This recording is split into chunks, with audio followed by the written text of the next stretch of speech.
Magandang araw, bata. Ano ang pangalan mo? Bakit ka narito sa opisina ko? Paano ka nakapasok dito? Nasaan ang mga magulang mo? Sunod-sunod na tanong ni Andres sa batang lumapit sa kanya. Ikaw po, sino ka? Pabalik na tanong ng bata, na nagdulot ng pagkamangha kay Andres. Hoy, bata, huwag mong ibalik ang tanong sa akin. Sagutin mo ang mga tanong ko. Anong ginagawa mo rito sa loob ng opisina ko? Nasaan ang mga magulang mo? At paano ka nakapasok dito? Muling pag-uulit ni Andres, na may bahagyang pagkatakot sa sitwasyon. Ang bata ay nag-isip at nakatitig kay Andres. Ako po si Mateo. Nandito po ako dahil naglalakad-lakad ako kanina at nakita ko ang opisina nyo. Bukas po ang pinto kaya pumasok ako. Ang mommy ko po ay nagtatrabaho rito. Siya po ang pinuntahan ko, pero hindi ko pa po siya nakikita, sagot ng bata, na tila may pag-asa sa kanyang mga mata. Ngunit, nasagot ko na po ang inyong mga tanong, kaya't maaari nyo na rin po akong sagutin, dugtong pa ng bata na may kaunting pagkabahala. Si Andres ay hindi makapaniwala sa sinasabi ni Mateo, kaya't siya ay napapamewang at umiling. Sir Andres, biglang pumasok ang kanyang secretary na si Rafael, at napatingin din sa bata. Rafael, anong nangyayari dito? Bakit may bata rito? Paano siya nakapasok? Tanong ni Andres sa kanyang secretary. Nako, pasensya na po, sir, hindi ko rin po alam. Pero papunta na po rito ang security, sagot naman ni Rafael na may pag-aalala. Mateo, makinig ka. Umupo ka na dyan at umalis ka sa aking upuan dahil akin yan at hindi ka dapat nandito, binalingan ni Andres ang bata. Ngunit hindi nyo pa po sinasagot ang tanong ko kung sino kayo. Umalis po ako dito kapag sinabi nyo na po sa akin kung sino kayo, usual ng bata na tila nawawalan na ng pasensya. Mariin na ipinikit ni Andres ang kanyang mga mata, tila hinahabaan ang kanyang pasensya para sa bata. Okay, sasabihin ko na sayo. Ako si Andres. Akin ang opisina at ang kumpanyang ito. Kilala mo na ba ako? Pwede ka na bang umalis sa aking upuan? Mahinahong tugon ni Andres, habang tinutukoy ang kanyang swivel chair. Nakakatuwang makita ang bata na umiikot-ikot sa swivel chair. Kung ganun, ikaw po ang boss ng mommy ko, tanong pa ni Mateo, habang kumukurap-kurap ang kanyang mahahabang pilik mata at nakatitig kay Andres. Oo, sagot ni Andres na may ngiti. Pero sino ba ang mommy mo? Ano ang pangalan niya? Para malaman niya na nandito ka, usisa pa ni Andres. Sa sandaling iyon, biglang bumukas ang pinto ng opisina at pumasok ang isang babae. Mateo, bulalas ng babae, na nagdulot ng pansin kay Mateo, Andres, at Rafael. Mommy, masayang sigaw ni Mateo at dali-daling umalis mula sa kanyang upuan upang yakapin ang kanyang ina. Mateo, anak, ano bang ginagawa mo rito? Paano ka nakarating dito? Puno ng pag-aalala at pagtataka ang tanong ni Isabel matapos yakapin si Mateo. Kasi po, gusto ko po kayong makita, Mommy. Pagkagising ko po kanina, wala na po kayo kaya tinanong ko si Lola Rosa kung saan po kayo nagtatrabaho at hinatid niya po ako rito. Pero hindi po kami pinapasok ng guard, sagot ni Mateo habang nakatingala sa kanyang mommy. Kung ganun, paano ka nakapasok dito? Tanong pa ni Isabel na puno ng pagkalito. Hindi sumagot si Mateo, kundi ngumiti na lamang siya ng makahulugan at pilyo. Hindi na nagtanong pa si Isabel at napabuntong hininga, tila naintindihan na niya ang ibig ipahiwatig ng kanyang napakakulit na anak. Isabel, biglang tawag ni Andres habang nakatitig siya sa mag-ina. Lumingon si Isabel sa kanya nang marinig ang pangalan niya, at ang pagkabigla ay namutawi sa kanyang mukha nang magtama ang kanilang mga mata. Andres, may bahid ng gulat na sambit ni Isabel sa pangalan ng binata. Anak mo siya, tanong ni Andres, puno ng pag-usisa. Hindi nakasagot si Isabel dahil ang pagkagulat ay bakas pa rin sa kanyang mukha, lalo na nang ibaling niya ang paningin sa isang sulok ng opisina kung saan nakasulat ang pangalan ni Andres. Teka, ikaw ang boss ko, hindi makapaniwalang tanong ni Isabel, habang nanlalaki ang kanyang mga mata. Mommy, ngayon mo lang po nakita ang boss mo, biglang sabat ni Mateo. Lumingon si Isabel sa kanyang anak at muling tumingin kay Andres, na nakatitig pa rin sa kanya. Pasensya na sa ginawa ng anak ko, ha? Hindi na to mauulit, paumanhin ni Isabel, habang hinawakan ang kamay ni Mateo at niyayang lumabas. Isabel, sandali, tawag ni Andres sa kanila. Ngunit hindi huminto sina Isabel kahit na paulit-ulit siyang tinatawag ng binata. kaya't hinawakan ni Andres ang braso ni Isabel at hamarang sa kanyang daan. Andres, ano bang kailangan mo? Pilit na itinaboy ni Isabel ang kamay ni Andres, subalit hindi siya bumitaw. Dito ka nagtatrabaho. Kailan pa? Puno ng usisa ang tanong ni Andres, tila hindi makapaniwala na nagkita muli sila ni Isabel. Sandaling bumantong hininga si Isabel at sinalubong ang mga mata ng binata. Come on, Andres, hindi rin ako makapaniwala sa mga nangyayari. Hindi ko nga alam na ikaw pala ang boss ko. Kung dati ko pa nalaman, hindi na sana ako nag-apply dito, wika ni Isabel kay Andres. At hindi ko rin alam na empleyado ka pala rito. Kung ganoon, may anak ka na pala, tanong ni Andres na may bahid ng pagkamangha. It's been 5 years, Andres. Anong ini-expect mo? Pagtataray ni Isabel. Kung alam ko lang na dito ka pala nagtatrabaho, sana noon pa ako palaging pumapasok dito sa opisina. Aniya ni Andres, na may pagsisisi sa kanyang tinig. Baka pwede mo nang bitawan ang braso ko. Kailangan na kasi naming umuwi ng anak ko, tura ni Isabel, kaya't wala nang nagawa si Andres kundi bitawan si Isabel. Bye po, Mr. Andres, see you again, pahabol na sigaw ni Mateo, masayang kumaway sa binata habang palayo na sila ng kanyang ina. Hindi malaman ni Andres kung ano ang magiging reaksyon niya kaya't sinundan na lamang niya ng tingin ang mag-ina. Sir Andres, kilala mo po siya, usisan ng secretary ni Andres na si Rafael, na biglang sumulpot sa tabi niya. Yes, she is my ex, agad na sagot ni Andres, habang ang kanyang mga mata ay nananatiling nakapukaw sa paningin ni Isabel. Mateo, Diyos ko naman, napakakulit mo talagang bata ka, salubong ni Lola Rosa kay Mateo nang lumabas ang mag-ina mula sa building, bahagyang sinermonan ang bata dahil sa ginawa nitong pagtakas. I'm sorry, Lola Rosa, nakangusong paumanhin ni Mateo, kaya't hindi na siya natiis ng kanyang Lola Rosa at isinakay na siya nito sa loob ng kotse. Oh, Isabel, napano ka? Bakit tila nakatulala? May nangyari ba sa loob dahil kay Mateo? Tanong ni Stella sa kanyang pinsan nang mapansin niyang hindi pa ito pumapasok sa kotse. Marahan namang lumingon si Isabel kay Stella at umiling, saka ko na lang ikukwento pag-uwi na. Ate Stella, tanging naging sagot ni Isabel, saka pumasok na sa loob ng kotse.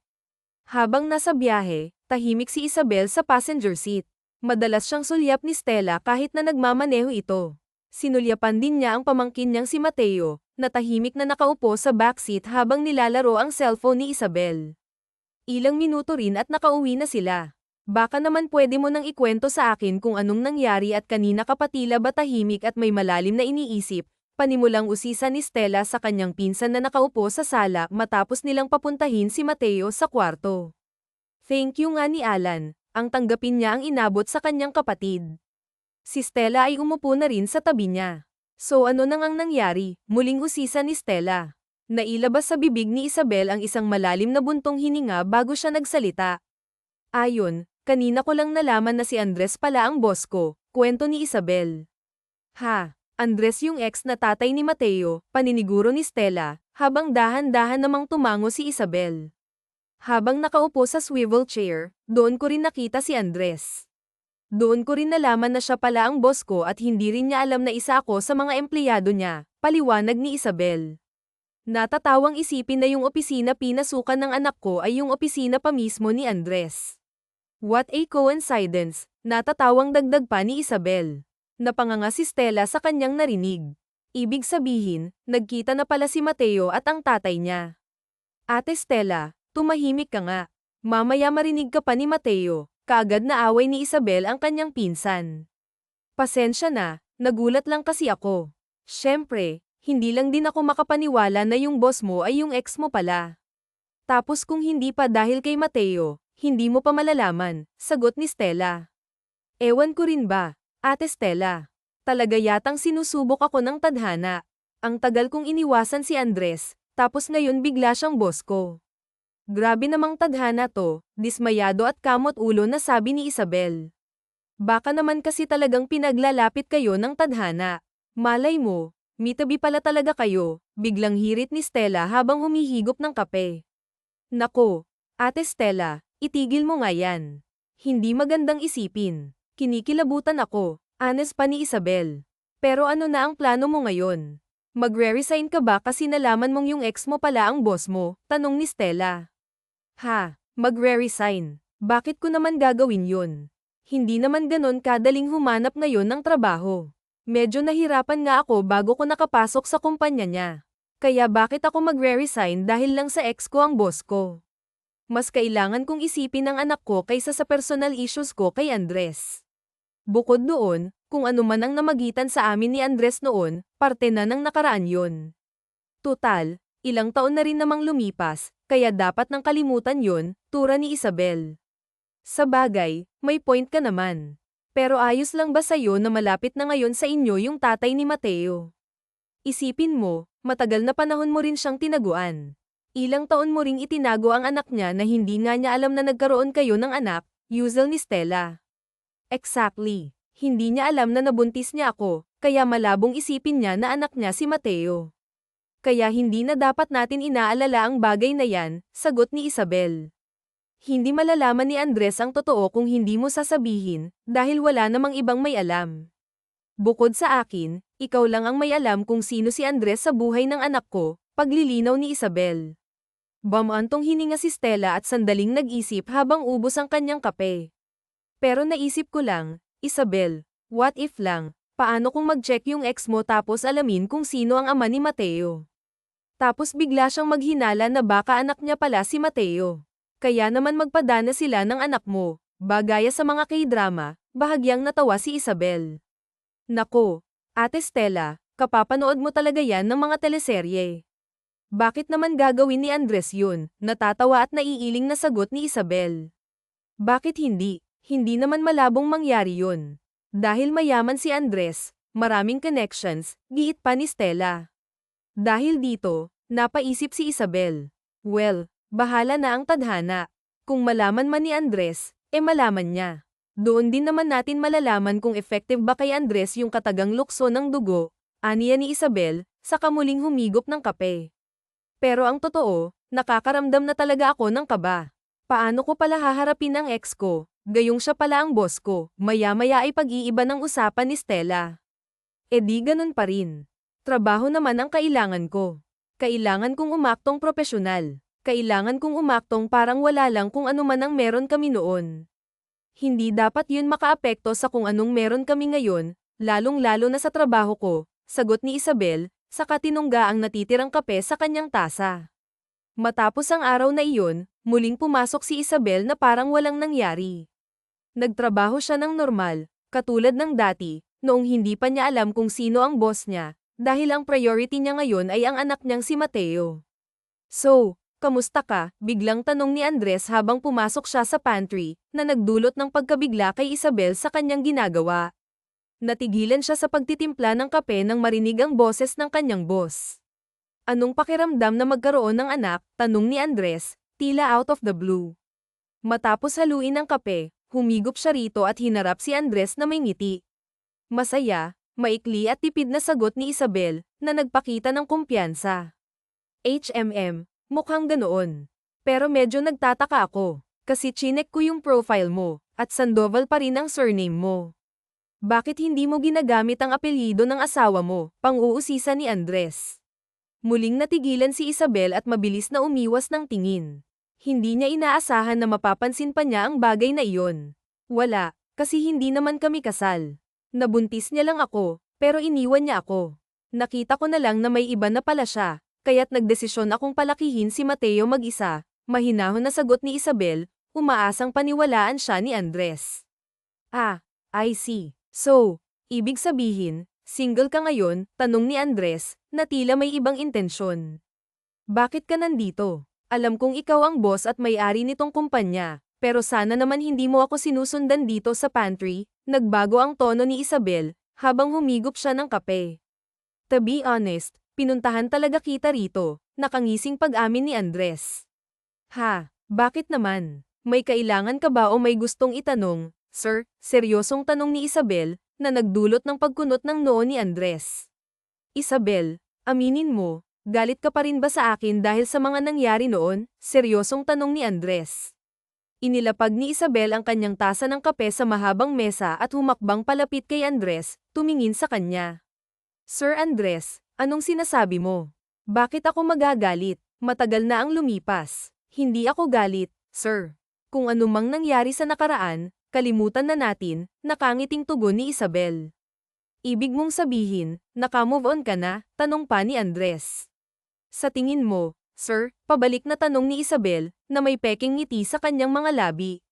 Sa tingin ko, naka-move on ka na, sagot ni Andres, na buong tapang na sinasalubong ang titig ni Isabel. Tama ka, ilang taon na ang lumipas at may anak na rin ako, kaya nakalimutan ko na kung anumang mga nangyari sa nakaraan, seryosong sambit ni Isabel. Alam kong mabilis mo akong nakalimutan. Kaya nga nagmahal ka ulit, di ba? At mabilis kang naghanap ng iba, nakangising sarkastikong buwelta ni Andres. Kumunat ang noo ni Isabel, hindi niya batid kung ano ang nais ipakahulugan ng binata. Nagsukatan sila ng tingin, walang salita, hanggang sa biglang sumulpot ang secretary ni Andres, si Rafael, na nagdala ng balita. Miss Isabel Sandoval, nandito po ulit ang anak niyo, impormang sabi ni Rafael. Agad namilog ang mga mata ni Isabel nang marinig iyon. Ano? Teka, nasaan siya? Nasaan ang anak ko? Kaagad niyang tanong kay Rafael. Sumama po kayo sa akin, tugon ni Rafael, na naunang umalis. Agad sumunod si Isabel, kasama si Andres. Napahinto sila nang madatnan nila si Mateo, na kasalukuyang pinagkakaguluhan ng mga katrabaho ni Isabel, na tila tuwang-tuwa sa bata.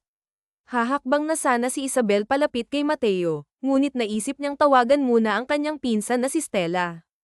Kaagad namang sumagot si Stella. Hello, Ate Stella. Nasaan ka ngayon? Nasa labas ka ba ng building? Tanong ni Isabel. Ha, sa labas ng building? Hindi, nandito ako sa bahay. Gumagawa ako ng merienda para sa amin ni Mateo. Bakit? Tugon ni Stella. Ano? Ate Stella, nandito si Mateo ngayon. Pinagkakaguluhan siya ng mga katrabaho ko. Hindi mo man lang ba napansin na umalis siya? Paano nakarating dito ng mag-isa ang anak ko? Gulong-gulo na tanong ni Isabel. Humingi ng tawad si Stella dahil sa hindi niya maayos na pagbabantay kay Mateo, na malamang ay nag-commute kaya nakarating ito sa trabaho ni Isabel. Matapos ang kanilang pag-uusap, humugat ng malalim na buntong hininga si Isabel at binalikan ang kanyang anak. Natigilan siya nang makita si Mateo, na buhat-buhat ni Andres sa kanyang matipunong braso. Hindi magawang maialis ni Isabel ang kanyang paningin sa mag-ama. Isabel, napaka-cute naman talaga ng anak mo. Nakakatuwa siya. Kinuwento niya sa amin kung paano siya nakarating dito at kung paano siya pinapasok ng guard, natutuwang wika ng isang babaeng katrabaho ni Isabel. Tipid na napangiti si Isabel sa kanyang anak na kasalukuyang karga ni Andres. Mateo, hindi tama ang ginawa mo. Bakit bigla ka nalang umalis? Bakit mo tinakasin si Lola Rosa? Saka paano ka nakarating dito? Sermon ni Isabel, ngunit mahina lamang ang kanyang boses. Mommy, sumakay po ako ng taxi. Itinuro ko pa sa driver yung daan kaya nakarating po ako rito. Binigyan ko po siya ng barya na nakuha ko sa wallet ni Lola Rosa. Natawa po sa akin yung driver pero pinagbigyan niya na lang daw po ako dahil cute raw po ako. Nakipagkwentuhan na rin po ako sa guard kaya pinapasok niya po ako rito. Gusto lang naman po kitang puntahan, Mommy inosenteng salaysay nga ng batang si Mateo. Mateo naman, hindi pa rin tama yung ginawa mo. Kung gusto mo akong puntahan, sana tinawagan mo ako, sana sinabi mo sa Lola Rosa mo. Isa pa, mali rin yung kumukuha ka na lang basta ng pera sa wallet ng Lola Rosa mo nang walang palem. Bukod doon, napakabata mo pa para mag-commute mag-isa. Delikado masyado. Hindi ko alam, kinakabahan ako sa ginawa mo dahil sa panahon ngayon marami nang masasama ang loob. Paano na lang kung napahamak ka? Sermon pa nga ni Isabel sa bata. Napanguso na nga lamang ang bata.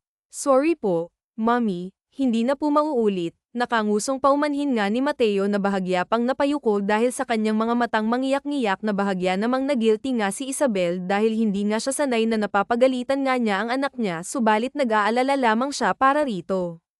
Mateo, makinig ka sa mommy mo, okay? Tama ang mommy mo. Masyado ka pang bata at masyado ring delikado para sa'yo. Kung sakaling gagawin mo ulit ang ginawa mo, hindi rin tama na kumukuha ka ng bagay na hindi nayo. Mahinahong turan nga rin ni Andres sa bata na siyang karga niya sa kanyang bisig habang tinitignan nga ng babae ang dalawa. Nakikita nga niya ang pagiging husband material nga ni Andres at kung paano nga sana maging tatay si Andres sa kanyang anak. Mas lalo ngang napayuko ang batang si Mateo at nagsimulang panasan nga ang kanyang mga mata gamit ang kanyang munting kamay. Ganito na lang, mukhang hindi talaga matitiis nitong anak mo na hindi kanya nakikita. Kung walang mag-aalaga sa kanya, bakit hindi mo na lang siya isama rito kapag papasok ka? Biglang question nga ni Andres na siyang ikinatuwa na nga lamang ng ibang mga naroon. Gusto ko po yan, biglang bulalas naman din ni Mateo. Natunog excited nga ang boses at ang kanyang mga mata ay tila ba nagniningning. Ano sa tingin mo, Isabel? Mukhang gusto rin naman talaga ng anak mo, para naman hindi ka na rin masyadong mag-alala pa para sa kanya, at para wala ka na rin kailangan pang pakiusapan na bantayan siya, usual pa nga ni Andres. Tinitigan nga ni Isabel ang kanyang anak at ilang segundo rin ang lumipas bago nga siya nagdesisyon. Okay, sige. Pero makulit ang anak ko. Baka makaabala siya sa mga nagtatrabaho rito eh. Okay lang yun. Natutuwa rin naman sila sa anak mo eh. Pwede rin naman siyang magstay sa office ko habang nagtatrabaho ka. Don't worry, hindi ko naman siya pababayaan, wika nga ni Andres. Wala na ngang nagawa pa sa Isabel kundi ang isama na nga palagi sa pagpasok niya ang kanyang anak at palagi rin niyang pinapaalalahanan nga si Mateo na huwag maging makulit upang hindi maabala ang ibang tao. Minsan nakikinig naman ito ngunit hindi talaga mawawala sa batang pagiging makulit na kung minsan pa nga ay nagiging dahilan upang mabigyan nga ng saya ang ibang tao. Katulad na lamang ngayon, na aksidenteng natapunan nga ni Mateo ng malamig na kape ang isang lalaking katrabaho ni Isabel. Nagulat nga si Isabel sa nangyari at handa na sana siyang humingi ng paumanhin ngunit imbes na magalit na tuwa pa nga ang mga ito sa bata. Mateo, nagugutom ka na ba? Konsulta nga ni Isabel sa anak niya nang lapitan nga niya ito. Opo mommy. Nga po pala, sabi po pala ni Daddy Andres mag-dinner daw po tayo, nang nga ni Mateo. Ano? Daddy Andres? Tinawag mo siyang Daddy Andres, gulantang at ng pagtatakang reaksyon nga ni Isabel. Tumango naman si Mateo. Opo mommy. Sabi niya po kasi sa akin, Daddy Andres na lang daw po ang itawag ko sa kanya dahil wala naman daw po akong daddy. Kaya ayun, pumayag na lang din po ako para may daddy na po ako. Hindi naman makapaniwala si Isabel sa kanyang mga narinig. Isabel, Mateo, ready na ba kayo sa dinner? Biglang sulpat nga ni Andres. Umayos naman ang tayo ni Isabel at humarap nga sa binata. Ikaw raw ang nagsabi sa anak ko na tawagin ka raw niyang daddy, kumpranta nga ni Isabel sa binata. Yes, may problema ba roon? Kunot noong tugon naman ni Andres. Meron. At sino naman ang nagsabi sa'yo na pwede mong gawin yun? Hindi porket walang ama ang anak ko magdedesisyon ka na lang bigla na maging daddy niya. Sino ka ba? Bahagyang nagtaka nga si Andres sa naging reaksyon ni Isabel. Relax. Relax ka lang. Wala naman akong masamang intensyon. Bukod doon ay naawa lang naman talaga ako sa kanya dahil nalulungkot siya dahil wala nga raw siyang daddy. That's why I decided na ako na lang ang gawin niyang daddy. Pumayag naman siya at natuwa kaya wala naman sigurong masama, di ba? Dagli namang nag-iwas nga ng tingin sa Isabel at bumantong hininga. Huwag mo naman sanang gamitin ang anak ko para mas mapalapit ulit sa akin, inis na pang-anes pa nga ni Isabel. Mahinang natawa nga si Andres. Pagkatapos ay napangisi, anong ibig mong sabihin? Tsaka ano, ginagamit ko ang anak mo para mapalapit ulit sa'yo. Miss Sandoval, hindi ka naman siguro nagiging maangin ngayon, no? Bawi naman ang binata na tila nang aasar nga. At ako pa talagang maangin ngayon, hindi makapaniwalang asak naman ni Isabel. Bakit? Hindi ba? Pangaasar pa nga ng binata sa kakinarga ang batang si Mateo na siyang nanunood nga lang sa kanila. Let's go. For sure gutom na itong si Mateo. Tura na nga lamang ng binata sa na unang naglakad. Hoy, Andres, hindi pa naman ako pumapayag, di ba? Sanggal nga ni Isabel subalit wala na nga siyang nagawa pa't sumunod na nga lamang. Mabuti na lang din at sila na lang ang nasa opisina dahil nag-overtime si Isabel sa kanyang trabaho kaya naman panatag din siyang hindi sila magkakaroon ng isyo ng kanyang boss. Dinala silang mag-ina sa isang restaurant at enjoy naman din ang batang si Mateo. Nagbiro pa nga ito na tila para silang isang buong pamilya. Natawa lang ang binatang si Andres habang si Isabel naman ay tila nailang sa sitwasyon. Hindi niya inasahan na matagal na panahon na magkakaroon pa rin pala ng pagkakataon na magtagpo nga sila at ngayon magkakasama pa nga silang tatlo na kumakain. Matapos nga nilang kumain, nag-alok nga si Andres na ihatid na nga niyang mag-ina na siyang hindi na rin panatanggihan ni Isabel. Salamat, tanging nasabi na nga lamang ni Isabel nang lumabas na nga siya ng kotse. Salamat po Daddy Andres. Paalam po. Ingat po kayo sa pag-uwi po ninyo. Masiglang paalam nga ni Mateo sa kanyang Daddy Andres at kumaway-kaway pa. Nagpaalam na nga rin si Andres sa mag-ina saka pinaharurot nga ang kanyang kotse. Anong ibig sabihin nun? Halos mapatalon nga sa gulat si Isabel dahil sa kanyang pinsan na siyang nakatayo na pala sa kanilang likuran. Ate Stella naman papatayin mo ata ako sa gulat. Asak nga ni Isabel rito. Sorry naman, na-curious lang ako So, si Andres yun, di ba? Saan kayo galing? Bakit ngayon lang kayo nakauwi? Saka bakit may pahatid-hatid pang ganap? Sunod na usisa nga ni Stella sa kanyang pinsan. Hay, wala yun Ate Stella.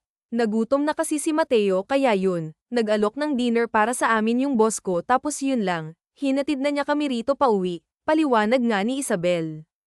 Okay. Tanging naging tugon na nga lamang ni Stella na tila hindi kumbinsido saka sila pumasok nga sa loob ng bahay.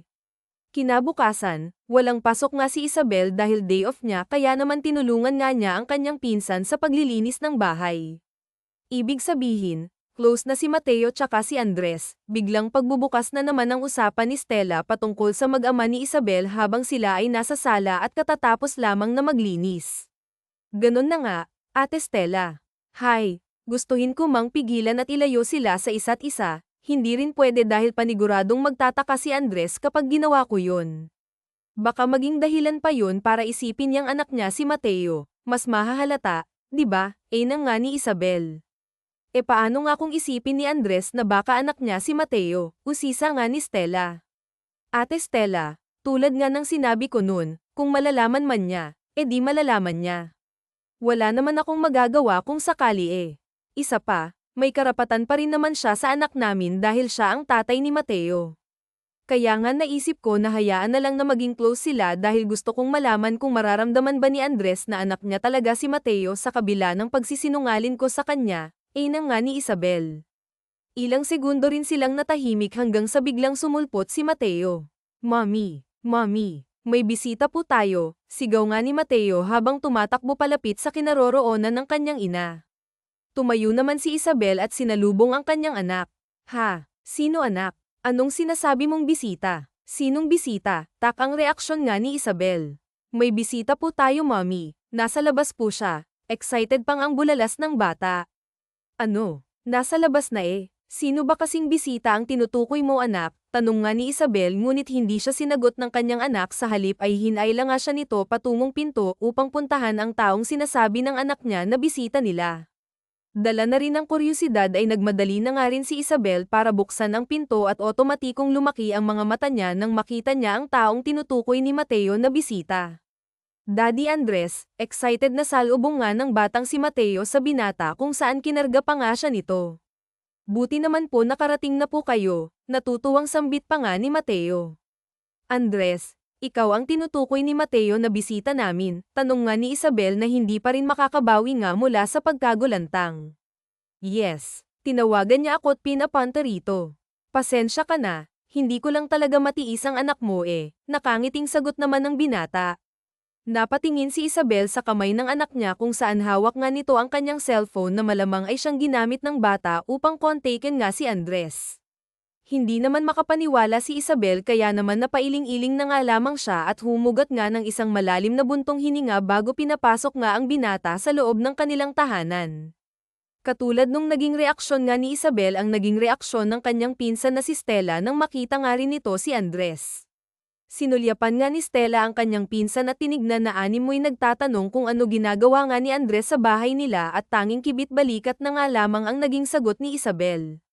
Siya nga pala magluluto muna kami ni Ate Stella ng pagkain, kaya mo bang maghintay? Antag na nga lamang ni Isabel sa binata. Sure, maglalaro muna kami ni Mateo habang naghihintay, sagot naman ni Andres. Yay, maglalaro kami ni Daddy Andres, hiyaw nga ng bata kaya naman bahagyang natawa ang binata at pagtataka naman ang namutawi sa mukha ni Stella. Nagtungo na nga sa kusina ang magpinsan na sina Stella at Isabel habang naglalaro naman sa salang mag-ama. Habang nagluluto nga ng pagkain ay hindi maiwasan na pag-usapan ng magpinsan ang tungkol sa nangyayari dulot na nga rin ng pang-uusisa nga ni Stella. So, care to tell me what is happening right now, Isabel Sandoval? Minsan pa nga ni Stella sa pinsan niya. Pinsan mo ako pero wala man lang akong alam sa mga nangyayari ah. Magtatampo na ba ako nito? Dagdag pa ni Stella.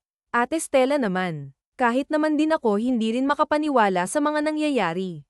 Siguro nga close na nga si Andres sa anak ko. Nagawa pa siyang papuntahin dito ni Mateo gamit ang cellphone ko, usual naman ni Isabel. Yung totoo, talaga bang 5 taon pa lang ang yang anak mo? Nakakatakot ha. Ang daming mga bagay na hindi natin akalain na kaya niyang gawin. Yung pagpunta niya sa trabaho niyo nang siya lang mag-isa, then ngayon naman tinawagan niya ang boss mo/daddy niya para papuntahin dito. Nang ani Stella na hindi mo malaman kung ito ba ay namamangha sa kanyang pamangkin. Hindi na nga ako nagtataka kung bakit ganyan si Mateo. Manang-mana talaga siya kay Andres. Siguro nga sa itsura mas lamang ang namana sa akin ng anak ko. Pero pagdating sa ugali kuhang-kuha niya ang ugali ng daddy niya. Kaya nga rin siguro mabilis nga silang nagkasundo. Aniya nga ni Isabel, napailing-iling na nga lamang din si Stella saka pinagpatuloy na nga at tinapos na nga nila ang kanilang ginagawa na pagluluto at inihanda na nga rin nila sa pagkainan. At mas lalo na sa mga sandaling yun ay tila ba hindi mapaghiwalay sina Andres at Mateo na animoy may sariling mundo, lalo na nang magpasubo nga si Mateo na siyang bukal sa loob, at natutuwang ginawa rin naman ni Andres. Kaya mas napadalas din ang pagsulyap ni na Isabel at Stella sa dalawa hanggang sa matapos nga silang kumain. Sunod na ginawa naman ng mag-ama, naglaro ng video games kung saan magkasundong nga rin sila. Wala namang magawa si Isabel kundi ang hayaan na nga lamang ang dalawa sa mga gusto nga nilang gawin dahil nakikita rin naman niyang masaya ang anak niyang si Mateo. Salamat nga pala sa lunch at merienda, pasalamat nga ni Andres kay Isabel nang ihatid nga siya nito palabas. Wala yun. Next time nga pala, pwede bang ipaalala mo muna sa akin kung sakali man natawagan ka ulit ni Mateo para pupuntahan dito? Nakakagulat kasi eh. Tumango naman ang binata at sumagot, sure. Daddy Andres, talaga po bang aalis na po kayo? Malungkot ang boses na tanong pa nga ng batang si Mateo. Oo eh, marami pa kasi akong dapat at kailangan na sikuhin. Hayaan mo, next time kapag nagkaroon ako ng libreng oras, magbabonding tayo ulit, nakangiting wika naman ni Andres sa bata upang pag-aanin ang loob nito. Ayaw pa kasi ni Mateo umalis ang kanyang daddy Andres sa kadahilan ng nais pa nga niyang maglaro pa sila nito. Asahan ko po yan, Daddy Andres, nakangiting tugon naman ng bata. Nabatid sa tono ng kanyang boses ang pagkatuwa. Isabel, see you, bilang naman ni Andres sa mommy ni Mateo. See you, ingat ka sa biyahe, tugon nga ni Isabel dahilan upang mapangiti si Andres at tuluyan na ngang magpaalam saka umalis. Habang sinusundan ni Isabel ng tanaw ang kotse ni Andres papalayo ay isa lang ang tumatakbo sa isip niya. Yun ay kung magiging ganito pa rin si Andres sa kanila lalo na kay Mateo kapag nalaman nga nito na anak niya pala talaga ang bata. Matapos nga ang day off ni Isabel, simula na nga naman ang pagpasok niya sa opisina kung saan kasama niya pa rin ang anak niya. Hindi rin naman makontrol ni Isabel ang anak niya kaya hinayaan na nga lamang niya muna ito. Bukod doon ay tiwala naman siyang hindi ito gagawa ng bagay na ikapapahamak niya. Mabuti na nga lang din at lahat ng nasa opisina natutuwa at mabait kay Mateo kaya naman nakabawas ngayon sa pag-aalala ni Isabel. Maya-maya nga ay itinigil na nga muna ni Isabel ang ginagawa sa computer at bahagyang hinilat nga ang kanyang leeg nang bigla nga niyang maisip si Mateo. Kaya naman tumayo siya at hinanap niya ito ngunit hindi niya ito nakita kahit sa opisina mismo ni Andres kung saan ang secretary lang nito na si Rafael ang kanyang nadatnan habang may inaayos sa mesa. Ah, Rafael. Nasaan nga pala si Sir Andres saka si Mateo? Tanong na ni Isabel sa dalaga sa sekretarya nito. Ah, umalis lang po sila sandali. Bibili po yata sila ng pagkain, nakangiting sagot naman ni Rafael kay Isabel. Ganoon ba? Kung gusto mo po, pwede nyo naman po silang hintayin dito, suhestyon naman ng secretary nga ng lalaki. Nako, hindi na. May kailangan pa kasi akong gawin sa trabaho eh. Nagpunta lang talaga ako rito kasi gusto ko lang i-check ang anak ko, dagling tanggi ni Isabel. Tsaka huwag kang ang magpo sa akin. Nakakatanda pakinggan eh, biro pa nga niya sa dalaga. Bahagyang natawa naman si Rafael sabay sabing, sorry. Ayos lang. Sige na, Babalik na ako sa trabaho. Babalik na lang ako mamaya kapag nakarating na sila. Palm ni Isabel sa dalaga saka lumabas ng opisina ni Andres at ipinagpatuloy na nga ang kanyang naudlot na trabaho. Makalipas ang ilang minuto ay naalarma si Isabel nang biglang lumapit sa kanya si Rafael habang nagpapanak ang itsura. Rafael, anong nangyari? Bakit tila yata nagpapanak ka? Mausisang tanong nga ni Isabel sa dalaga. Isabel, si Mateo kasi. Animoy nag-aalinlangan na sambit nga ni Rafael. Bakit? Anong nangyari kay Mateo? Nag-aalalang tanong ni Isabel. Anong nangyari kay Mateo ha? Hindi naman nakasagot si Rafael kaagad kaya dali-daling tumakbo papunta sa opisina ni Andres si Isabel. Anong nangyari? Mateo, napunuan ng pag-aalala si Isabel para sa kanyang anak nang makita nga itong tila ba nahihirapang huminga. Anong nangyari sa anak ko? Sigaw nga ni Isabel kay Andres. Hindi ko rin alam. Kumakain lang naman siya and then bigla na lang siyang nagkaganyan. Hindi ko alam kung anong nangyari, nagpapanik nga na sagot ni Andres. Ibaling ni Isabel ang tingin niya sa mga pagkain at nanlaki ang mga mata niya nang makita niya ang cookies. Bakit mo pinakain yan? Galit nga niyang buwo patungkol sa mga cookies. Andres, allergic si Mateo sa peanut, sabi pa nga ni Isabel dahilan upang matigilan nga si Andres. Hindi ko alam. Sorry, mahinang sambit na nga lamang ni Andres na hindi pa rin makapaniwala. Lalo ngang lumabis ang pag-aalala ni Isabel nang muli niyang balingan ang kanyang anak. Andres, dalhin na natin siya sa ospital, sigaw nga ni Isabel na siyang automatic na sinunod naman ni Andres. Dali-daling kinarga ni Andres ang bata at patakbo silang lumabas ng building saka pinaharurot nga ang sasakyan papunta sa ospital. May doktor naman na kaagad na umasikaso nga sa kanila at doon ipinaliwanag nga nila ang nangyari hanggang sa naging okay na nga rin sa wakas si Mateo. Mabuti na lang at nadala nyo kaagad dito sa ospital ang bata kaya naagapan kaagad ang allergic reaction sa katawan niya, turan nga ng babaeng doktor kina Isabel at Andres. Pero aware naman kayo na allergic sa peanut ang anak nyo, di ba? Tanong pa nga ng doktor. Dok, anak ko lang po, hindi po anak namin, mabilis sa pagtatama nga ni Isabel. Ah, pasensya na. Ang akala ko kasi mag-asawa kayo at anak niya si Mateo. Paumanhin, ng doktora. Aware po ako na may allergic po ang anak ko sa peanut. Kaya lang hindi pa aware ang boss ko kaya aksidente niya pong napakain ng cookies na may peanut ang ako, tura naman ni Isabel na tila ba nagpapasaring pa nga sa binatang katabi niya ngayon. Okay, next time magdoble ingat na lang kayo para hindi na maulit pa to sa bata.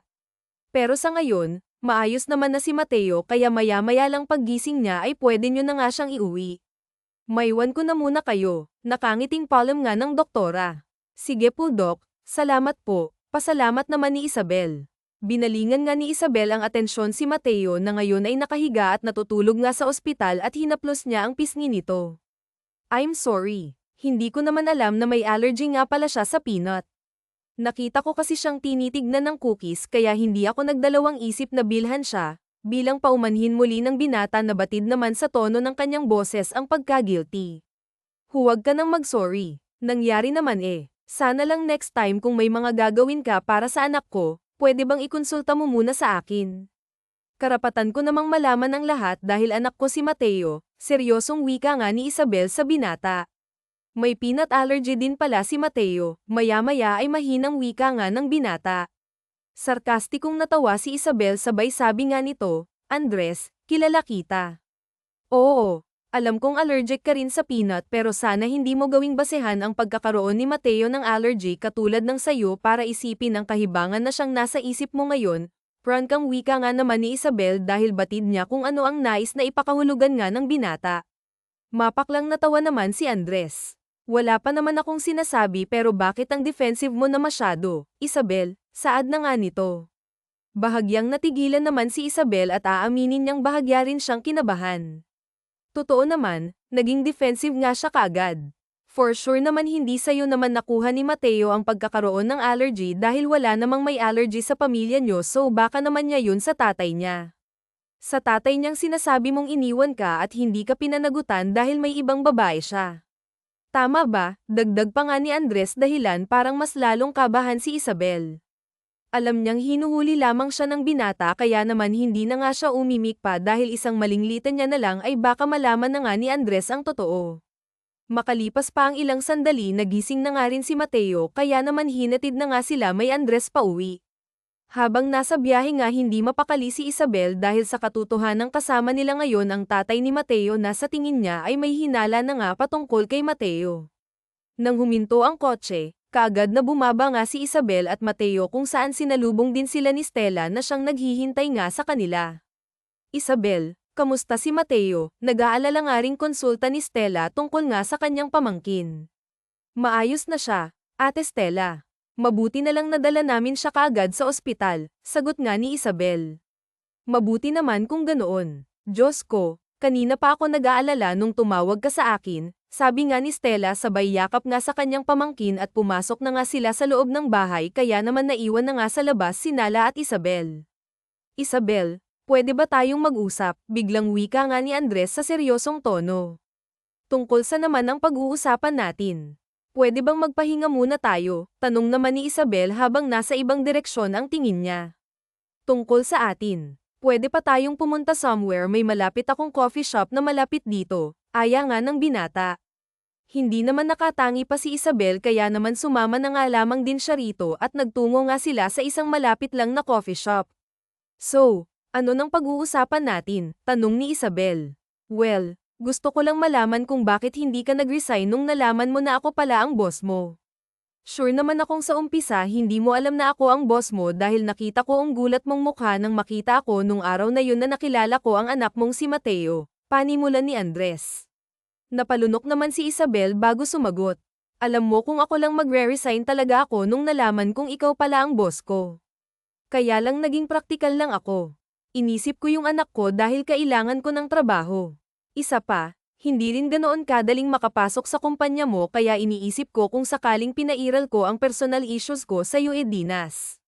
Sayang lang lahat ng pinaghirapan ko. Sinira mo na ang buhay ko dati kaya hindi ko nahayaan pa na sirain mo yun ulit.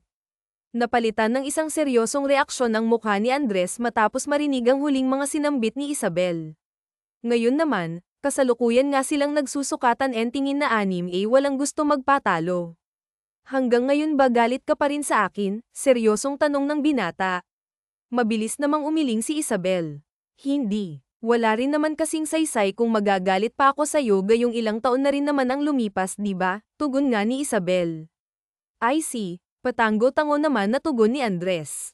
Ikaw ba? Siguro naman may babaeng kinhahamaling ka na ngayon o sa mga nakalipas na taon, pag-iiba nga ni Isabel sa usapan. Nang sandali silang mabalat ng katahimikan. Nakakatawa mang isipin pero wala pa. Ikaw lang yung huling babaeng minahal ko pero pagkatapos noon, wala na akong babaeng minahal pa, sagot nga ni Andres. Sa hindi naman maipaliwanag na dahilan bigla na lamang kumabog ng mabilis ang puso ni Isabel, medyang naging dahilan din upang siya na ang unang umiwas ng tingin dahil sa sinabi nga ni Andres. Unti-unting bumalik sa mga alaala ni Isabel ang nakaraan nila. Dagli niyang ipinilig ang ulo niya dahil dapat kinalimutan na nga niya ang mga bagay na iyon. Anyways, Andres, sorry pero kailangan ko nang umuwi. Panigurado kasing hinahanap na ako ni Mateo. Salamat pala sa kape. Biglang paalam ni Isabel at nagmadaling umalis ng coffee shop. Sinundan pa nga siya ng binata para sana ihatid ngunit huli na dahil kaagad na nakapara na nga at nakasakay ng taxi si Isabel. Oh, Isabel, saan ka na naman ba nanggaling? Nag-date ba kayo ni Andres? Bungad nga na tanong ni Stella sa kanyang kara-rating lang na pinsan na tila nangaasar pa nga. Ano ka ba, Ate Stella? Hindi ka man nag-date, nag-usap lang kami sandali. Sagot ni Isabel at uminom ng tubig na siyang kinuha niya sa loob ng ref. Ano naman ang pinag-usapan nyo? At bakit parang aligaga kayo Ryan curious nga na tanong ni Stella. Ate Stella, sa tingin ko kasi may kutob na siya tungkol kay Mateo eh. Hindi ko alam pero yun kasi ang pakiramdam ko.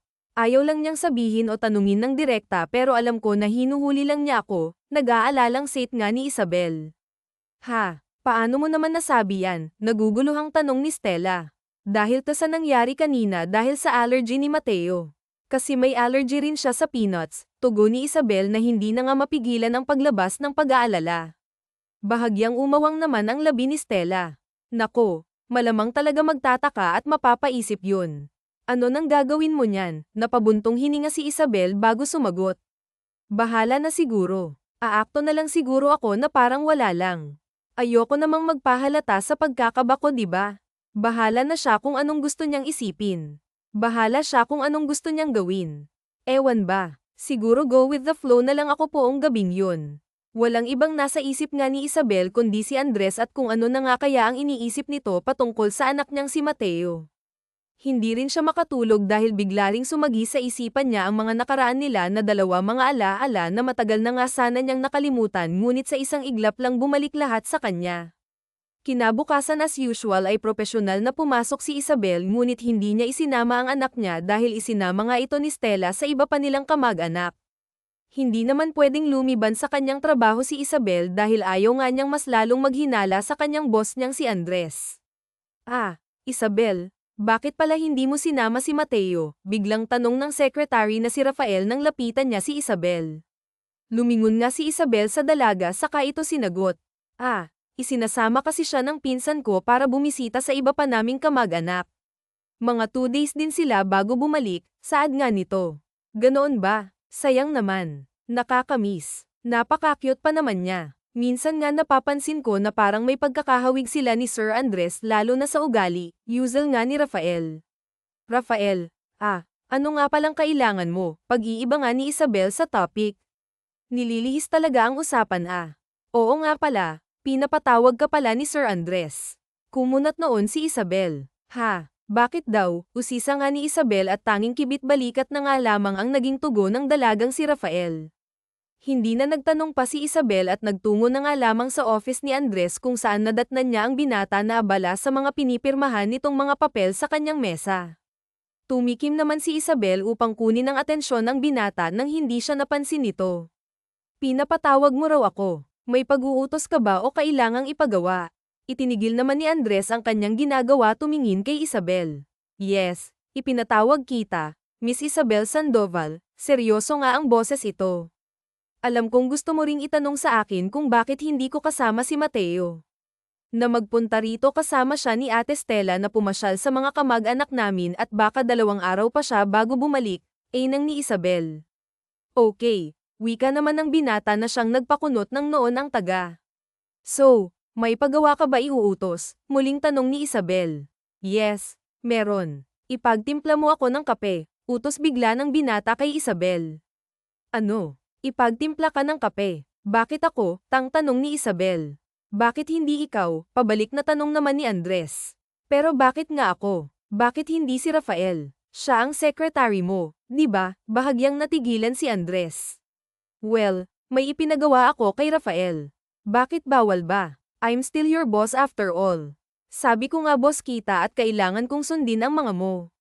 Sige. Ipagtitimpla na kita ng kape pakihintay na lang boss medyo matari pa nga na saad ni Isabel habang peking ngumiti lumabas nga ng opisina ni Andres si Isabel, saka nagtungo sa pantry ngunit kaagad din siyang natigilan nang marinig niya sa loob ng pantry na nag-uusap ang ilan sa mga katrabaho niya, kabilang na nga rin ang secretary ni Andres na si Rafael, patungkol sa kanila. Malinaw na ngang narinig ni Isabel ang mga ito kung saan pinag-uusapan nga nila na kesyo bagay raw sina Isabel at Andres, at kesyo tila ba isang pamilya raw sila kung kasama nila si Mateo. Nabanggit nga rin ni Rafael na baka may posibilidad nga na si Andres ang tatay ni Mateo dahil na nga rin sa pagkakahawig ng dalawa at sa mga bagay kung saan magkapareho sina Mateo at Andres. Dahil doon, tumikim na nga si Isabel at pumasok na nga sa loob ng pantry kung saan ang lahat ay natahimik nang makita siya.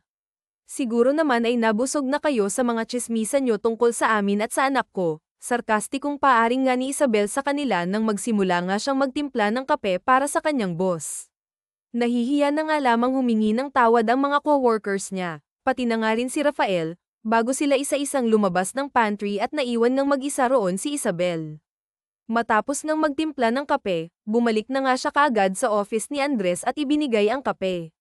Nagpaalam naman din siya subalit pinigilan nga siya ng binata. May uutos ka pa ba? Mataray na tanong nga ni Isabel, ngunit imbes na sumagot, naglakad lang palapit sa kanya si Andres kung saan marahan namang umatras si Isabel hanggang sa wala na nga siyang maatrasan at napasandal na nga siya sa pader ng opisina nga ni Andres.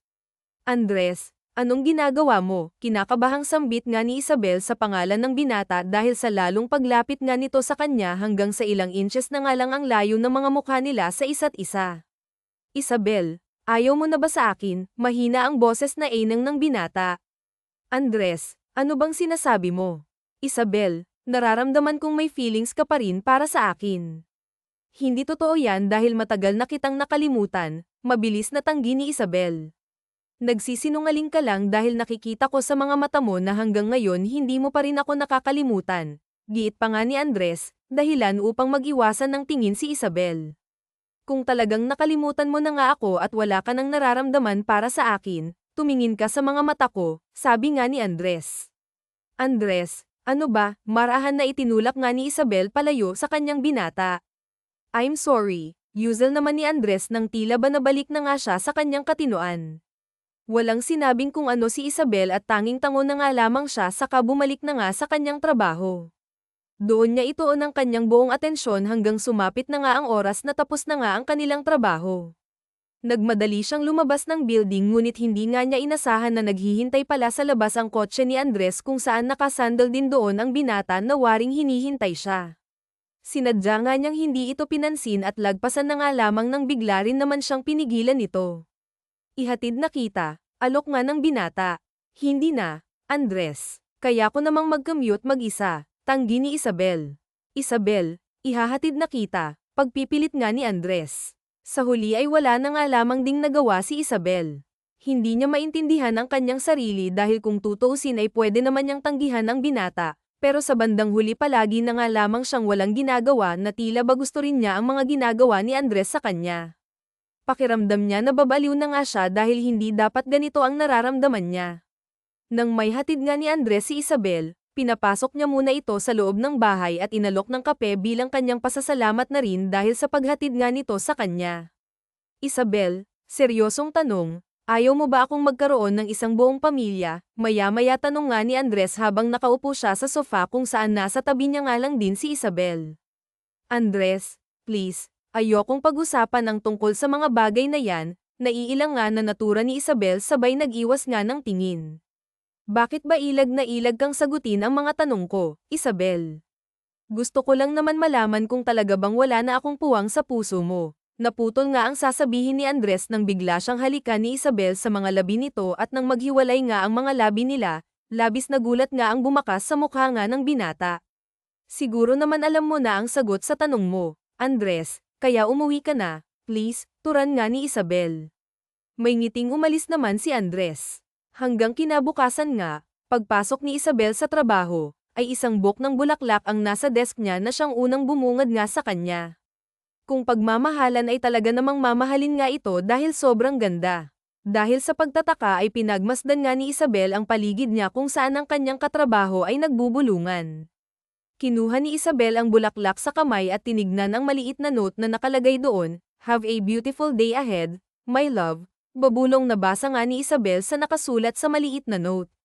Matapos nga niyang basahin yun, tila ba alam na nga niya kaagad kung kanino galing ang bulaklak kaya naman umalis nga siya at nagtungo sa opisina ni Andres. Andres, ano to? Diretsong tanong nga ni Isabel at inilapag ang bulaklak sa mesa ni Andres. Nag-angat naman ng tingin si Andres sa babae at kinunot nga ang noo. Bulaklak, pangsagot nga nito, dahilan upang maningit ang mga mata ni Isabel. Andres, huwag mo akong pilosopohin. Alam kong bulaklak yan. Ang tinatanong ko kung bakit may pakulo kang ganyan at talagang sa office pa ha, naningkit ang mga matang buwelta naman ni Isabel. Tumayo naman si Andres mula sa kanyang pagkakaupo saka humakbang palapit kay Isabel.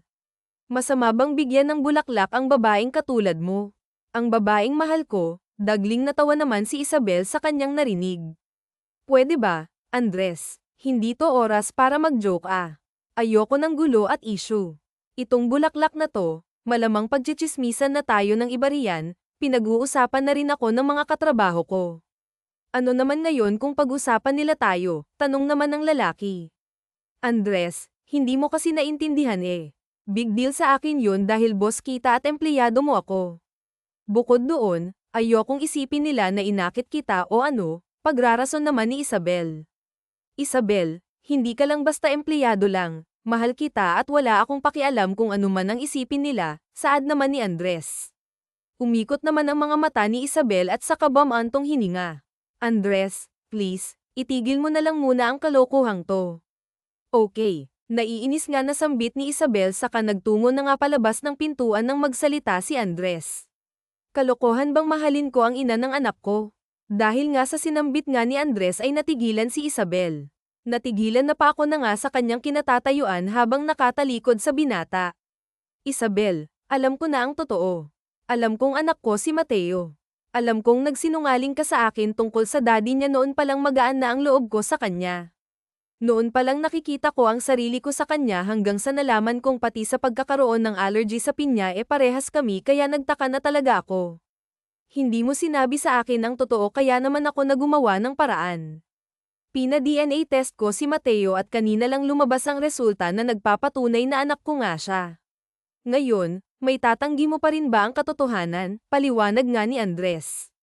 Ilang segundo pa nga ang lumipas bago tuluyang makagalaw si Isabel at dahan-daang humarap sa binata. Ano, Isabel? Paninindigan mo pa rin ba ang kasinungalingan na sinabi mo sa akin noon? Tanong nga ni Andres. Napalunok naman si Isabel bago siya tuluyang nakapagsalita. Para saan pa, Andres? Bakit ba ako magsisinungaling at magde-deny kung alam mo naman na ang totoo? Di ba? Oo, anak mo nga si Mateo. Tinago ko siya at inilayo sa'yo pero wala Pinagtagpo pa rin talaga tayo ng tadhana, kalmadong sabi nga ni Isabel. Ilang segundo rin silang nabalot ng katahimikan dahil tila ba pinapakiramdaman nila ang isa't isa. Hindi ka nagagalit, pagbasag nga ni Andres sa katahimikan na siyang namayani sa loob ng opisina. Bakit naman ako magagalit? Una sa lahat, may karapatan ka naman talagang malaman na anak mo siya. Bukod doon, wala namang saysay kung magagalit pa ako dahil alam mo naman na ang totoo may DNA test na rin, tugon ni Isabel. Yes, alam ko kasing hindi mo rin sasabihin sa akin ang totoo pero nirerespeto pa rin kita bilang ina ni Mateo. Ikaw ang bahala at magde-decide kung balak mong ipaalam sa kanya ang totoo na ako talaga ang daddy niya, saan nga ni Andres. Andres, anak mo si Mateo kaya malamang aware ka na kahit ipaalam mo ngayon din sa kanya ang buong katotohanan, baka matuwa pa yun. Matalino siyang bata maiintindihan niya ang sitwasyon. Total alam mo na rin naman, wala nang rason pa para itago rin sa anak ko ang totoo, usual nga ni Isabel na siyang nagpangiti kay Andres. Makalipas nga ang araw na yun, muling nagkasama si Isabel, Andres at ang anak nilang si Mateo sa isang mamahaling restaurant kung saan sila lang ang naroon at walang ibang customer kung saan sinadyang rentahan nga ni Andres ang buong araw na iyon para sa kanila para makapag-usap at masabi nila kay Mateo ng buong katotohanan. Hindi rin naman nagtagal, inamin na nga nila sa batang totoo. Katulad nga ng sinabi ni Isabel, natuwa ng husto ang batang si Mateo sa kanyang nalaman kaya naman naging maayos at magaan ang tagpong yun para sa kanila. Hanggang sa, teka, Andres, hindi naman to yung daan papunta sa bahay namin takang tanong nga ni Isabel sa binata habang nasa biyahe nga sila isang araw. Hindi ko na muna kayo ihahatid pa uwi. Nangako kasi ako sa parents ko na dadalhin ko kayo ngayon sa bahay para makilala nila. Gusto rin kasi nilang makilala na ang apo nila, nakangiting sagot naman ng binata.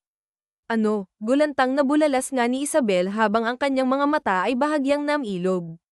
Gusto pa sana niyang magprotesta ngunit hindi na nga niya nagawa pa dahil excited ding humiyaw-hiyaw-hiyaw na siyang nasa backseat ng kotse. Ilang minuto pa nga ang lumipas ay nakarating na nga sila sa malaking bahay ni na Andres. Kinakabahan man ay pinilit pa ring maging kalmado ni Isabel hanggang sa nakapasok na nga sila sa loob at doon na nga hinirap ang mga magulang ni Andres. Lola, Lolo, kayo po ba ang lola ko? Biglang bungad ni Mateo sa ina kung saan niyakap niya pa ito. Bahagyang nagulat naman ang ina ni Andres ngunit kalaunan natawa na nga lamang ito at napangiti. Ikaw na ba si Mateo? Ikaw na ba ang apo ko? Abay napakagwapo mo nga talagang bata. Manang-mana ka sa anak kong si Andres, natutuwang saad nga ng ina ni Andres sa kanyang apo. Siyempre naman po, tuwang-tuwa na bulalas naman ni Mateo at nagpogi pa nga na siyang nagpatawa nga sa kanilang lahat. At sunod namang nilapitan at kinausap nga ni Mateo ay ang kanyang lolo kaya naman nabaling ang atensyon ng ina ni Andres sa babaeng kasama niya na si Isabel. Ikaw pala si Isabel. Totoong maganda ka nga, nakangiting wika nga ng ina ni Andres. Maraming salamat po, Nahihiyang tugon naman ni Isabel. Bagay kayo ng anak ko, komento pa nga ng ina ni Andres. Bahagyang natawa na nga lamang si Isabel kaya naman kumunat ang noon ng ina ni Andres na animoy nagtataka. Ayos ka lang ba, Iya? Anong nakakatawa, mahina hong yusi sa panga ng ina ni Andres. Marahang umiling naman si Isabel. Wala naman po, nagulat lang po kasi ako sa sinabi nyo. Ang ine-expect ko po kasi katulad po kayo ng mga nanay sa drama o kaya sa telenovela na hindi nila matatanggap ang babaeng mahal ng anak nila lalo na at hindi nila katulad ng estado, usual nga ni Isabel. Napangiti naman ang ina ni Andres. Isabel, hindi lahat ng magulang ganun. Alam mo, malaki nga ang pasasalamat ko sa iyo kasi hindi mo pinagkit kay Andres at sa amin na makasama at makilala namin si Mateo. Doon palang malaking bagay na para matanggap kita na maging parte ng pamilya namin kahit na nagkaroon ng kasalanan sa'yo si Andres. Napangiti lamang si Isabel sa sinabing nyo ng ina ni Andres at nagpasalamat. Hay nako, pasensya ka na sa nagawa dati sa'yo ng anak ko ha, saad pa nga nito. Ilang sandali pa, kumain na nga sila ng magkakasama at nagkwentuhan na nga ng mga masasayang bagay lalo na patungkol kay Mateo. Ang hanggang sa napadpad na nga si Isabel sa pool area ng bahay nila Andres habang solo ng mga magulang ni Andres si Mateo. Tinitigan nga ni Isabel ang tubig sa pool at tila ba inaakit siya nito kaya naman hinubad niya ang kanyang suot na long sleeve polo at pencil skirt saka tumalon sa swimming pool. Ang hindi alam ni Isabel pinapanood lang pala siya ni Andres sa dekalayuan. Matapos ng pagsawaan ni Isabel ang swimming pool ay umahan na nga siya at sinalubong siya ng binata. Isabel, napag-isipan mo na ba? Biglang tanong nga ni Andres na siyang nagpakunot ng noo ni Isabel. Napag-isipan ng ano? Naguguluhang tanong naman ni Isabel. Ngisi si Andres. Kung napag-isipan mo bang bigyan ulit ako ng second chance? Kung napag-isipan mo bang pakasalan ako para mabuo ang pamilya natin? Walang namang naging reaksyon si Isabel sa halip ay kinuha lang nito ang hawak na towel na para sa kanya at ibinalot sa katawan niya. Sorry pero pwede ka pa namang mag-isip. Hindi naman ako nagmamadali, nirerespeto kita. Alam kong mali ang ginawa ko dati na aminado ako. Iniwan kita sa ere para sa mga pangarap ko pero maniwala ka sa akin nagsisi naman talaga ako sa naging desisyon ko at talagang sinubukan kitang hanapin at saka sinubukan kong bumawi sa iyo kung nalaman ko lang kaagad na magkakaanak tayo sana mas nalakasan ko pa ang loob ko. Nahihiya kasi ako sa iyo Ramdam ko dati hindi na kita deserve, malungkot na saad pa nga ni Andres at hindi umiimik si Isabel. Nawala rin ang ngisi sa kanyang mga labi at napalitan ng tipid at malong ng ngiti. Hay nako, Andres, wala naman na kasing dahilan pa para tanggihan kita kaya oo, ang sagot ko. Matagal ko nang napag-isipan ang bagay na yan. Para saan pa kung itatanggi kong mahal kita? Siguro naman may rason kung bakit nangyari ang nangyari dati kung bakit tayo nagkahiwalay dahil kung hindi tayo nagkahiwalay, baka hindi tayo naging kung sino tayo ngayon, hindi sana natin na-achieve ang mga to. Maya-maya pa ay weak nga ni Isabel. Tila naman nabuhayan ng loob si Andres sa kanyang mga narinig. Talaga, sa kabila ng pag-iwan ko sa iyo sa mahal mo pa rin ako, hindi makapaniwala ang tanong ni Andres. Hindi ko na uulitin ang sinabi ko pagsusungit nga kunwari ni Isabel. Dagli namang napahiyaw si Isabel nang bigla nga siyang buhatin ng pa-bridal style nga ni Andres. Magpapakasal tayo sa lalong madaling panahon. Mahal na mahal kita. Isabel Sandoval, sigo nga ni Andres. Natawa na nga lamang si Isabel sa ginawa ng binata ngunit hindi niya maitatanggi na sa loob-loob niya ay sobrang maligaya siya. Lumipas nga ang ilang araw, linggo at buwan at tuluyan nang ikinasal sa Talti. Sa wakas matapos nga nilang maabot ang kani-kanilang mga gustong maabot ng individual nagpatuloy na nga rin ang kanilang pag-iibigan. Sasabihin ng iba na mababaw lamang pero ito naman talaga ang nangyayari sa realidad ng buhay. Minsan kailangan nating mamili kung ano ang magiging priority natin maswerte na nga lamang tayo kapag binigyan pa tayo ng ikalawang pagkakataon pero dapat huwag nating sayangin nga ang present dapat ngayon palang pinapahalagahan na nga natin ang mga mahal natin sa buhay hindi kagaya ng ginawa ni Andres dati kay Isabel. Mabuhay ang bagong kasal, biglang sigaw nga ng batang si Mateo sa loob ng simbahan, dahilan upang maghalakkanan nga ang lahat ng mga naroon, kabilang na nga ang kanyang mga magulang na bagong kasal lamang. Minsan nga ay masasaktan talaga tayo, May mga taong mawawala sa atin ngunit minsan ay may darating may mga pagkakataon naman may muling pinagbubuklod dahil dadalhin at dadalhin naman tayo talaga ng Diyos sa tamang landas sa tamang panahon basta't magtiwala lamang tayo at huwag sumuko sa buhay dadalhin tayo kung ano nga ang magbibigay at maghahatid nga ng ligaya sa mga buhay natin ngunit minsan hindi tamang alin ng galit o anumang hinanakit patungkol sa nakaraan dahil kung nais nating sumaya kailangan nating kalimutan lahat ng mga hinanakit o ng loob sa nakaparaan at magsimula ulit ng panibago.